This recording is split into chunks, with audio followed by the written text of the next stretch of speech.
Brian Darcy James is a Tony nominee this year for his performance in Days of Wine and Roses. I'm David Buchanan with Gold Derby. Brian, first, a hearty congratulations on the Tony nomination. Thank you, David. This is your fifth of your career. How meaningful is it for this musical in particular? I know you've been with this show for a very long time. So, to get to this point and to receive that recognition, what does it mean to you personally? It means quite a bit, actually, because of what you just said. This development of this show has been off and on for over 20 years. So, not always in the throes of it, but in the last, 5 years, for sure, there's been a concentrated effort to kind of elucidate what this show could be and making it stronger and better, et cetera. So it's been a long and really beautiful journey for it to have had its experience at the Atlantic Theater off Broadway and then to make the transfer to a Broadway commercial stage. So to have this recognition at the end of that journey is really quite astounding and rewarding and humbling and all those words, because it means it means a little bit more in the sense that that recognition and that honor of that recognition somehow gives you a sense of, oh, this was all a noble effort, which of course it would have been regardless of the outcome of these nominations. But it is nice to have that nice little pat on the back. This show is incredibly complex and really moving. So I just have to ask you, is this the hardest role you've ever done on stage in your career? I think so. Yeah. And because of the nature of the character and the complexity of the issue and the depth to which both the character that I play and the character that Kelly O'Hara plays, the depths to which they have to kind of succumb to their disease and try to combat it and find hope and solid ground and all the things you're doing when you're struggling in any way, let alone with a disease like alcoholism or addiction. So yeah, that not to dismiss the idea of having to technically sing this incredible score by Adam Gettle and all that's required with that. That was just as tricky and challenging for me as a singer, and pushed me in a way that I don't think I've ever been challenged, perhaps maybe with Sondheim in that regard, similarities. But again, getting back to the trying to find the essence of this character and truly understanding and making Joe Clay a real person, not defined by his disease, but all of the wonderful things that make a human being successful and not successful. So yes, that's the long way of saying yes. This is possibly the most complex and challenging role I've ever had to play.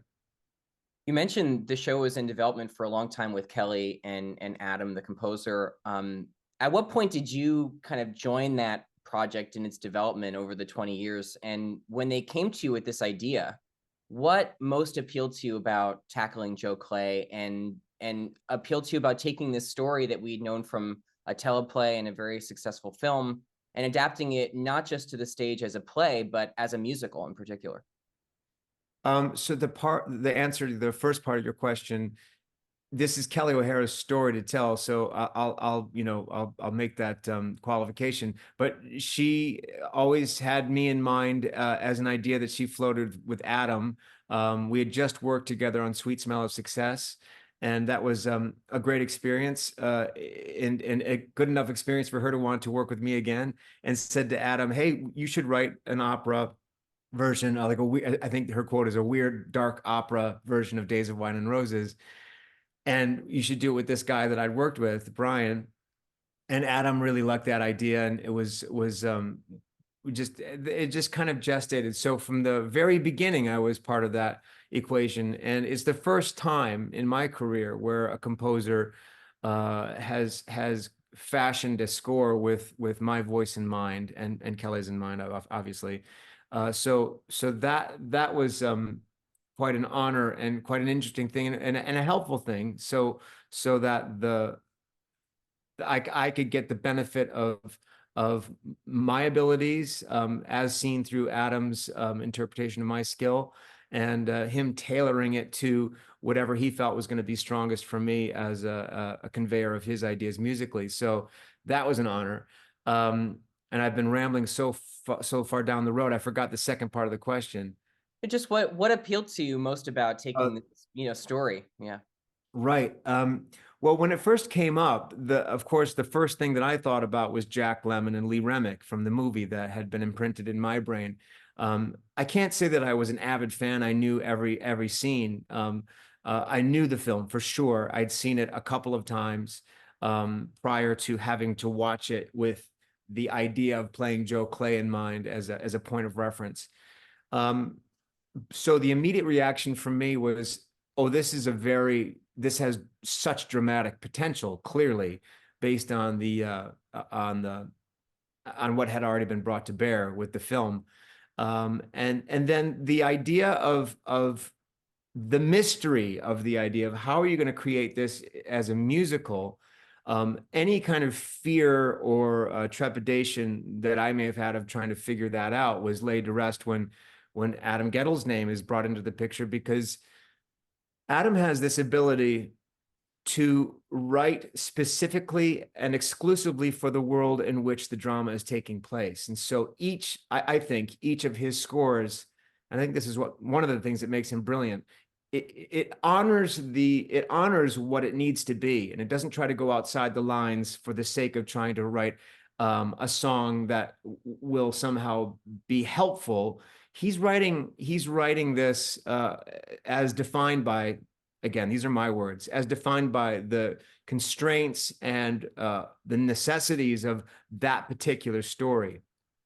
So I knew that, and having worked with Adam before, I did Floyd Collins with him. So I knew him as a friend, I knew him as a composer, and also as a fan. I knew his work.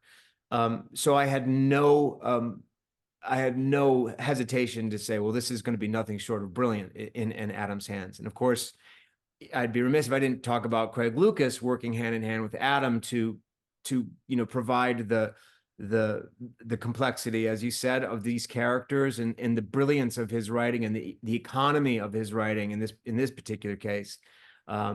We were in good hands. So it was always going to be like, it was almost like watching a present being unwrapped. Well, what's it going to be? What's it going to be? I never worried about what the present was, because the present's good. It's just what's inside the box. Let's dive into exactly what's inside the box and talk about some of these songs and scenes, especially the opening number, because Joe Clay really is our introduction into the show. And you're so magnetic in that opening scene. And there's Kelly O'Hara as Kirsten Arneson. What do you think draws Joe to her? Because she's so different than everybody else that he's interacting with. What is that kind of initial spark in that first scene for you that really draws Joe to her? Well, she has a spine and she has a point of view, and she is not shy about showing everyone, as well as Joe, what the parameters are of what she expects and what she hopes for. And I mean, this is all kind of me speaking about Joe through Joe's eyes in terms of how he sees Kirsten. So there's a sense that this person is formidable, and there's a sense that this person is someone that is on a higher level than he is. Um, so I think, and in Joe's kind of mode, in this case, he's at a party where he's basically doing his job well, he's just doing his job, let's put it that way. And he's had a few drinks, as is his wont, and he's feeling the need to have someone else experience that with him. Then, of course, there's that other really important, ineffable layer of what happens when two people who fall in love. What is that? How do you describe that? It's impossible to really define what's happening in that chemical moment of attraction and bonding, really. But in this case, in Joe's case, alcohol has a lot to do with that, and he is successful in enlisting her into his MO, and which turns out to be tragic for her. and as well as for Joe. I mean, he's got a different way of dealing with his own affliction, uh, but at any rate, I think the beginning of the show is set up so that you can see two people who are capable, who are have tons of potential and charisma, and have sharp wit, and are a couple steps ahead. And then it's revealed, of course, that they are suffering from, a terrible disease which cuts them down in a lot of ways. Yeah, let's talk about that exactly dynamic, because we get this great scene early on, the song Evanesce, which is such a fun, literally like bubbly song. But of course, as you're sitting there enjoying watching you and Kelly have a lot of fun, there's this real sadness and the beginnings of tragedy in that scene when they're on quicksand and this is, just going to go down, down, down. I wanted to ask you how you played that, because, it's such a, like I said, it's such a fun scene to watch. You two are clearly like having a blast with each other, dancing up there. It's a joy. It's one of my favorite songs of the show. But how do you kind of inflect that with what is really at the heart of it, which is a really bad situation brewing? Well, you can't play that because that's part of the story that hasn't been unfolded yet. So there's really there's it's a fool's errand to want to try to use that element in this particular moment of the play, because you want to show this unbridled joy and ecstasy of being in love with someone and having a partner in your literal and figurative dance, and having what the alcohol does to you, just making everything better and more, just more electric. So it's a great moment for the storytelling to have the audience root for Joe and Kirsten, because their attraction for each other and their lust for life is so present, and it is, you're right. I mean, obviously, if you know the show, if you know what's going to happen, it is incredibly poignant. But as an actor, to answer your question, you can't play that. You can only embrace the joy of that moment, which was blissful for both of us at that point. I mean, obviously, we know it's going to happen, and we've done it 8 times a week, and we have a sense of what the overall is, and how to execute that, and the toll it takes on us in one way or another. So those moments of union and celebration and bliss were always super fun to play, because it did give you a sense of hope and a balm for these people. Yeah, let's talk about doing this show 8 times a week, because I want to ask you about 435, which I don't know if I've ever, in all the times I've seen you on stage, I don't know if I've ever seen you do something better than that incredible number. I mean, talk about Thank you. acting tour de force and a vocal, just an incredible performance. One of my favorite things I've seen all season. So let's talk about, how do you prepare to do that 8 times a week? Because that is such, I mean, the physicality of it is really intense. What you're doing with your voice is incredibly intense. And then not to mention, that's not an 11 o'clock number. You've got many more mountains to climb in that Yeah, show. yeah. How do you prepare for that? Because it's, like I said, it's just an extraordinary moment. Oh, thank you very much. But let's start with the ending. That's a really good point you make, and it became very clear to me what needed to take place in terms of the technical aspect of it, because not very long after this big number 435, I have to sing "Forgiveness," which is a totally different song and requires a totally totally different set of abilities, or lack thereof in my case. But anyway, 435, just for anyone who didn't see the show, is a moment where Joe goes into a greenhouse and he's searching for a bottle of whiskey that he has secreted away. And as he is unsuccessful in finding it, he becomes more and more enraged by his failure, and he just destroys the greenhouse in a drunken rage. And it really is the nadir for him in terms of his his journey with alcohol, and him beginning to understand that he needs help. But at any rate, creating that number was very was painstaking in a way, in the sense that you always had to know where you were in terms of uh the levels of rage, I suppose, and regret and self self-shame and self-spiraling and self-hatred, all of the things that were happening for Joe in this moment. Not to say, not to forget the idea of post-traumatic stress disorder as a man who had been in Korea and has very specific um, uh, PTSD from his time in war. So all of these things are brewing in this hurricane of emotion and desire for having his drink. And it really did, in the doing of it. I'm going to answer your question, I promise. In the doing of this number was the answer as to how to do it. And it really, I thank God I had an incredible director in Michael Greif who allowed me to just find out what that parameters were for the show, for the scene, for myself. Um, and then in the doing of that, you can kind of figure it out in terms of, well, this is a marathon, so you can't just spend all of your energy and release it in the first 5 steps of the race. So there was a very educational process, let's put it that way, of what I could and couldn't do, um, how I could behave physically without hurting myself. And then, of course, the other layer is intoxication and inebriation and what that does physically to you. But in short, I think the abandon and the allowance to let go and not care about how I looked or how I felt or even how I sounded was a very liberating thing that I've never experienced before, and I found it to be incredibly satisfying for me, and hopefully it was helpful in the storytelling. Yeah, no question about that at all. Before I let you go, Brian, I have to ask you about the motel scene that you share with Kelly. Because I think what's so unique about that is this is almost, I mean, in a lot of ways, it's a sung through musical, but this is a moment where the book really gets to shine. And the two of you are, doing a two-hander, like it's like a play. It's a mini play Yeah. in this longer musical work. Such a devastating scene. I just wanted to ask you about, you know, do you flex different muscles when you're doing that versus the other facets of this show? And what was it like working with Kelly on that moment and just throughout this journey to have a partner like Kelly O'Hara on this journey?